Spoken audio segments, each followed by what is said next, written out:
मेरा नाम लीला है और मेरी उम्र 27 साल है। मेरी जिंदगी एक साधारण लड़की की तरह ही थी। अचानक एक दिन मेरी शादी हो गई, कैसे मुझे खुद भी नहीं पता। एक हफ्ते पहले ही मेरी माँ बाप ने मुझे बताया कि मेरी शादी हो रही है। मैंने सवाल पूछे पर कोई जवाब नहीं मिला, बस यही कहा गया कि शादी हो गई, तैयार रहो। शादी का दिन आया, मैं तैयार बैठी थी पर मेरे मन में सवालों का तूफान था। कौन है मेरा दूल्हा, कैसा दिखता है, उसका परिवार कैसा है। लेकिन किसी ने मुझे कोई जानकारी नहीं दी। थोड़ी देर बाद मुझे मंदिर ले जाया गया, वहाँ शादी हुई और मैं धर्मवीर नाम की लड़की की पत्नी बन गई। शादी के बाद मुझे गाड़ी में बिठा दिया गया। गाड़ी कहाँ जा रही थी मुझे नहीं पता था। मैं बस सोच रही थी कि मेरी जिंदगी में क्या नया मोड़ आने वाला है। गाड़ी एक बड़े शहर में जा रही थी। मैं खिड़की से बाहर देख रही थी पर मेरा मन कहीं और था। मैं सोच रही थी कि मेरा नया घर कैसा होगा, मेरा नया परिवार कैसा होगा। 2 घंटे बाद गाड़ी एक बड़े से घर के सामने रुकी। यह घर बहुत ही भव्य था, मुझे डर लगने लगा। एक औरत दरवाजे पर खड़ी थी, उसने मेरा स्वागत किया और मुझे अंदर ले गई। अंदर का नजारा भी उतना ही भव्य था। बड़े बड़े कमरे, महंगे फर्नीचर और दीवारों पर लगी कलाकृतियां। उस औरत ने मुझे मेरा कमरा दिखाया। कमरा अभी बहुत ही सुंदर था। एक बड़ा सा बिस्तर, एक ड्रेसिंग टेबल और एक सोफा। मैं थक गई थी इसलिए मैं बिस्तर पर लेट गई। थोड़ी देर बाद मुझे नींद आ गई। जब मैं सोकर उठी तो कमरे में कोई नहीं था।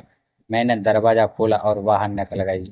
मैंने देखा कि एक लड़का हॉल में सोफे पर बैठा है। वह मेरी तरफ देखकर मुस्कुराया। तुम कौन हो, मैंने पूछा। मैं धर्मवीर हूँ, उसने कहा। तुम्हारा पति। मैं चौंक गई। मैंने उसे पहले कभी नहीं देखा था, लेकिन मैं बोल ही नहीं पा रही थी। उसने मेरे हाथ पकड़ा और मुझे सोफे पर बैठा दिया। मुझे पता है, उसने कहा, यह सब अचानक हो रहा है, लेकिन मैं तुम्हें वादा करता हूँ कि मैं तुम्हें कभी अकेला नहीं छोड़ूंगा। उसकी बातों में सच्चाई थी। मुझे नहीं पता था कि मैं उस पर विश्वास कर सकती हूँ या नहीं, लेकिन मुझे उससे डर नहीं लग रहा था। हम घंटों बात करते रहे। उसने मुझे अपने बारे में, अपने परिवार के बारे में सब कुछ बताया। मुझे पता चला कि वह एक डॉक्टर है। वह अपने छोटे भाई के साथ रहता था। धीरे धीरे मुझे उससे प्यार होने लगा। अगले दिन मैं धर्मवीर के परिवार से मिली। उसके भाई और भाभी ने मेरा स्वागत किया। वे बहुत ही मिलनसार और प्यारे लोग थे, लेकिन मुझे उनकी नज़रों में ही एक अजीब सी चमक दिखी। मुझे लगा कि वे मुझसे खुश नहीं थे। मैंने धर्मवीर से पूछा, तुम्हारे भाई और भाभी मुझसे खुश नहीं लग रहे हैं? धर्मवीर ने कहा, ऐसा नहीं है, वे बस थोड़े शर्मीले हैं। मैंने कहा, मुझे नहीं लगता। कुछ दिनों बाद मुझे पता चला कि मैं गलत नहीं थी। एक दिन मैंने धर्मवीर के भाई और भाभी को आपस में बात करते हुए सुना। वे कह रहे थे कि यह लड़की बहुत सुंदर है, लेकिन हमें नहीं लगता कि यह हमारे परिवार के लिए सही है। क्यों, मैंने पूछा। वे चौंक गए। उन्होंने कहा, कुछ नहीं, लेकिन मुझे पता था कि उन्होंने कुछ छुपाया है। मैंने धर्मवीर को सब कुछ बताया। धर्मवीर ने कहा, चिंता मत करो, मैं उनसे बात करूंगा। लेकिन धर्मवीर उनसे बात नहीं कर पाया। उसी रात एक हादसा हो गया। धर्मवीर की कार एक ट्रक से टकरा गई। धर्मवीर की मौत हो गई। मैं टूट गई। मुझे नहीं पता था कि मैं क्या करूं। मैंने धर्मवीर के भाई और भाभी पर शक किया। मैंने सोचा कि उन्होंने ही यह हादसा किया है। मैंने पुलिस को सब कुछ बताया। पुलिस ने जांच शुरू की। कुछ दिनों बाद पुलिस ने मुझे बताया कि हादसा सचमुच में एक हादसा था। धर्मवीर के भाई और भाभी का इसमें कोई हाथ नहीं था। मुझे बहुत अफसोस हुआ। मैंने उनसे माफ़ी मांगी। उन्होंने मुझे माफ़ कर दिया। मैं धर्मवीर को कभी नहीं भूल पाऊंगी।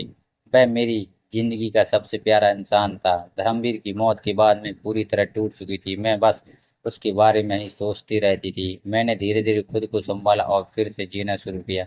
लेकिन मेरे मन में हमेशा एक सवाल रहता था, धर्मवीर की मौत सचमुच में एक हादसा थी या हत्या।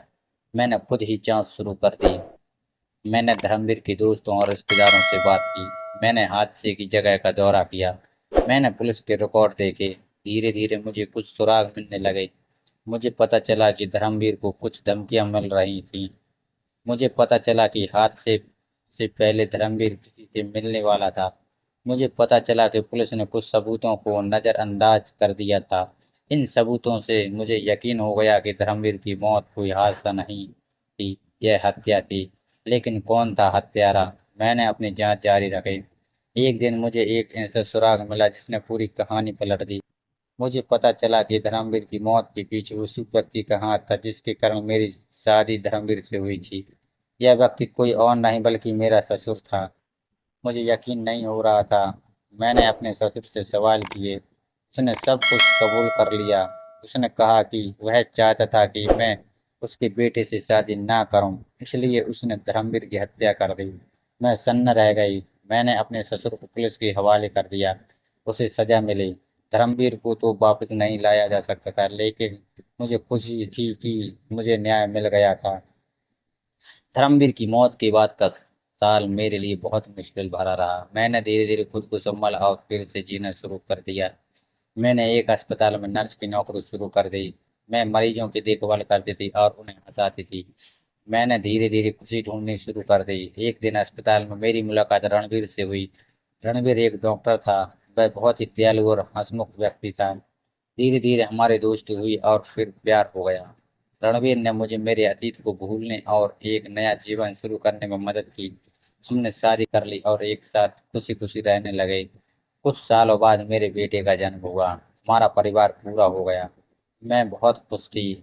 मैंने कभी नहीं सोचा था कि मुझे फिर से खुशी मिलेगी, लेकिन रणवीर ने मुझे यह सच कर दिखाया। तो दोस्तों, यह थी आज की कहानी। अगर आपको मेरी कहानी पसंद आई है तो कृपया मेरे चैनल को सब्सक्राइब करें और घंटी दबाकर सभी नोटिफिकेशन चालू कर लें, ताकि आपको अगले वीडियो की सूचना सबसे पहले मिल सके। आपके प्यार और सपोर्ट के लिए धन्यवाद।